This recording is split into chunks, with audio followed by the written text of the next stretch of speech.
Ukraine, faces of corruption. Graph robbery.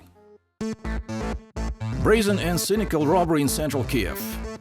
In summer of 2014, 2.5 million euros in gold and diamonds were stolen from a jewelry store, Graph. But what is most amazing, the store was robbed by those who had to protect Ukrainian police and prosecutors.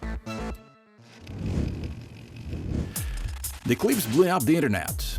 Disguised as searching, the officers take everything they see: money, watches, jewelry, get in the pockets, socks, pizza boxes, and even underwear. It is a grouping of prosecutors, investigators, operative officers. It's a whole gang that robbed the store. For more than a year, Ukrainian justice has been investigating the case, but none of the robbers has been punished, and jewelry has never been returned to the owners. Moreover, the people involved in the robbery continue to hold their posts and even have been promoted. An organized criminal group in the Prosecutor General's office and the City Prosecutor's office. It is completely given a cover from there. Why uniformed thieves are released on tiny bails? Why are the trials put off and prosecutor robbers laugh at the judges and the laws of Ukraine? Why doesn't the Prosecutor General's office hurry to look for organizers and sponsors of the robbery of the Graph? In the morning of August the 20th, 2014, the employees of the store don't suspect that after a few minutes their lives will turn into a nightmare. The building is being surrounded by the SWAT group so-called. Unidentified people in civil clothes ring the intercom. But as soon as the guard opens the door, SWAT team burst into the room. They threw me on the floor, put the machine gun to my back. The SWAT raid looks like a raider seizure. Followed by the police, prosecutors, and investigators enter the store. Firstly, they break security cameras and cut the phone lines.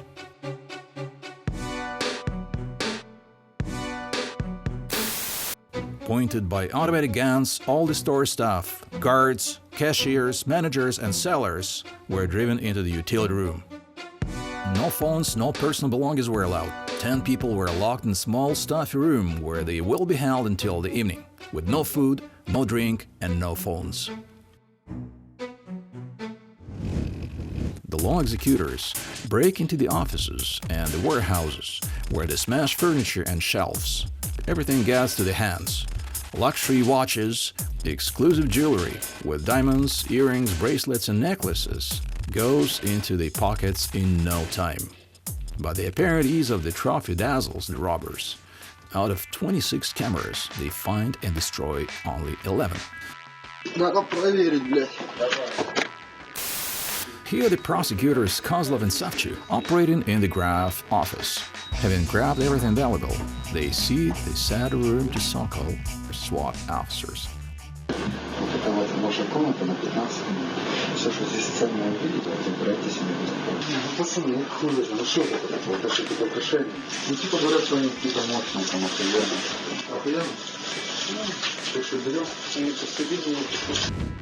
And here's the smartest witness, Vladimir Filonenko. Leaving the scene, he is hiding something in his pants and gently carries his standard bits.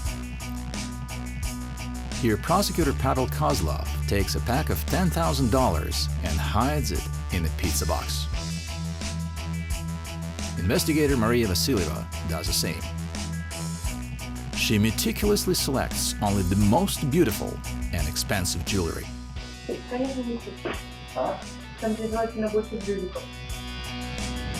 The orgy lasts till the evening, while the emergency service is smashing walls and savagely cutting safes. Prosecutors and investigators are enjoying elite cognac, save for VIP visitors. The outcome of the search in the Graph store: the premises is crushed, safes are mutilated. Items were all over, on the floor, covered with foam concrete. When the safes were cut, they were in the toilet, in the waste bins. Personal money of the director Igor Brykov and jewels of the founders Yekaterina Timofeyeva and Dmitry Berdansky were stolen. Total loss makes 2.5 million euros. Only actors were here in the store. Real criminals, godfathers, mafia bosses were at this time in the offices, doing everything necessary to ensure that their actors, members of their criminal gang, could easily perform this scenario. The victims complain about the robbery to the Prosecutor General's office. They make security camera videos public, and soon they are threatened with physical violence. They came up and said, either you put out your video and shut up, or you will have big problems. The same day, threatening calls started. The family bought body armor. This is the child's flak vest. Personally, I'll remember for a long time the little girl who is playing with her dolls in the flak vest. The threats were so serious that Ekaterina Timofeeva and Dmitry Berdansky, fearing for the lives of their children, were forced to leave the country. Ukraine, faces of corruption, grave robbery. Later, it was found that the reason for the search was falsified in Pechersk prosecutor's office on the basis of an anonymous complaint from a dubious organization. Allegedly, the store sells radioactive watches. The case against Graf was fabricated in 2 days and it was closed immediately after the robbery. The flagrant burglary was investigated by the city prosecutor's office, where a senior investigator, Viktor Avdeyev, was ruining the Graf case for a year.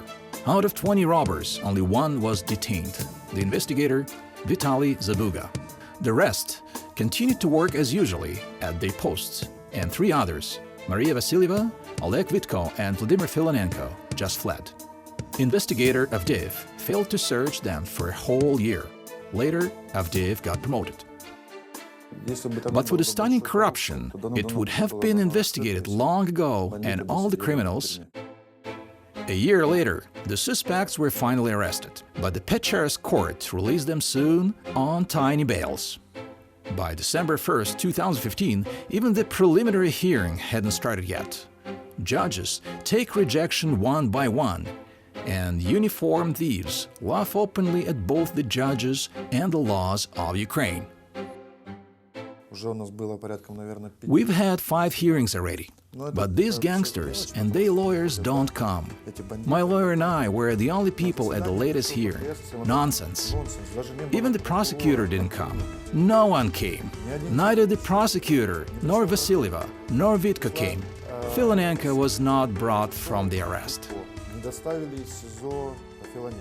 But in fact, this is only the actors. What about the organizers, the patrons, and decision-makers? Let's rob the store. A great occasion, we just need some gold. Organizers were not affected by the investigation at all. Judge Ekaterina Sereda, who signed an ungrounded search warrant, still works in the Pechersk court. Deputy Pechersk District Prosecutor Alexander Harlov personally sent his people to search Graf. Prosecutor Oleg Vasilyev asked the Chief of Emergency Ministry of Ukraine to allocate workers to open safes in the store. After the robbery, both Harlov and Vasilyev received a bonus of promotion. Besides, none of the SWAT group so-called was detained. Case against SWAT officers and organizers of the search was initiated in the Prosecutor General's office, but nobody hurries to examine it. The chiefs of the Prosecutor General's office don't want much this fact case to be investigated, as there is a patron there. The Graf case is an example of the power of corruption schemes in Ukrainian judiciary. The state pleads its inability to protect its citizens. Save yourselves as you can. Take up arms, leave for another country. We cannot protect you from your formal protectors, prosecutors, police and judges. The European Union allocates much money to fight corruption in Ukraine. So why in the country who paid their blood for democratic values is it so difficult to break the back of corruption? A fair trial of the robber prosecutors may be indicative for Ukrainian anti-corruption reform.